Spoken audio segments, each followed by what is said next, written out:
গেল ১০ বছরে বেশ জমজমাট হয়ে উঠেছে অনলাইন ব্যবসা। সময় ও কষ্ট বাঁচাতে অনেকেই এখন নির্ভর করেন অনলাইন কেনাকাটায়। এই প্ল্যাটফর্মে শপিংয়ের সুবিধা যেমন আছে, তেমনি আছে অসুবিধাও। নিজ চোখে দেখে পণ্য কেনার সুযোগ নেই, ছবি কিংবা ভিডিও দেখেই পণ্য নির্ধারণ করতে হবে আপনাকে।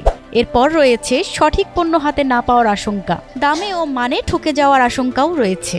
অনেক সময় পণ্য হাতে পাওয়ার পর কোনো সমস্যা দেখা দিলে তার সমাধান পাওয়া যায় না সংশ্লিষ্ট পেজ থেকে। আর প্রতারণার উদাহরণ তো অহরহ।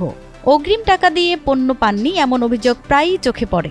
হয়তো সব প্রতিষ্ঠান নয়, তবে কম বেশি এমন সমস্যা অনেক প্রতিষ্ঠানেই আছে এবং এসবের কারণে প্রশ্নবিদ্ধ হয় পুরো অনলাইন বিজনেস।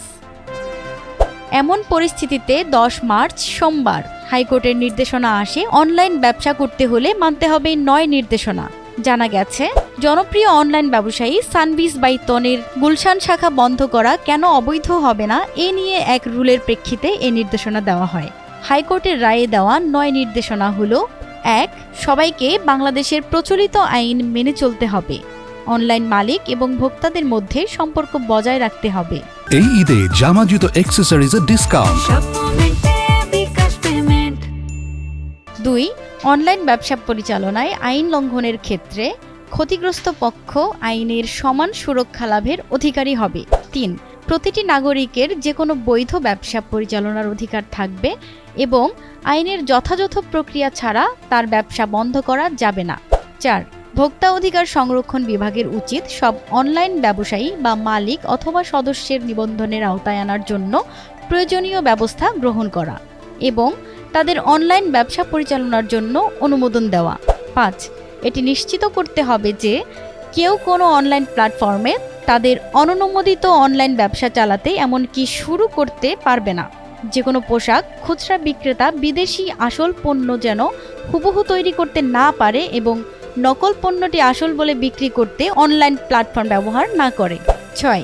এই আইনি পরিকল্পনায় নিশ্চিত করতে হবে যে সব ধরনের অনলাইন ব্যবসায়িক প্রতিষ্ঠান তাদের প্রশাসক, মালিক এবং ভোক্তাদের ব্যক্তিগত জাতীয় পরিচয়পত্র দিয়েই যাচাই করা উচিত। ৭. বিটিআরসির মতো সংশ্লিষ্ট সরকারি নিয়ন্ত্রক কর্তৃপক্ষকে অনলাইন ই-কমার্স প্ল্যাটফর্মগুলোর সঙ্গে সহযোগিতা করে অনলাইন ব্যবসায়িক প্রতিষ্ঠানগুলোর তথ্য সংরক্ষণ করতে হবে। ৮. সংশ্লিষ্ট কর্তৃপক্ষকে নির্দেশ দেওয়া হচ্ছে যে তারা অনলাইন গ্রাহকদের সচেতন করে তুলবেন যেন অনলাইন ব্যবসায়ীদের কাছ থেকে প্রতারণার শিকার না হন। গ্রাহকদের অনুমোদন কিংবা নিবন্ধন ছাড়া অনলাইন দোকান বা অনলাইন উদ্যোগ অথবা অনলাইন সরবরাহকারীদের কাছ থেকে কোনো পণ্য ক্রয় করা উচিত নয়। ৯.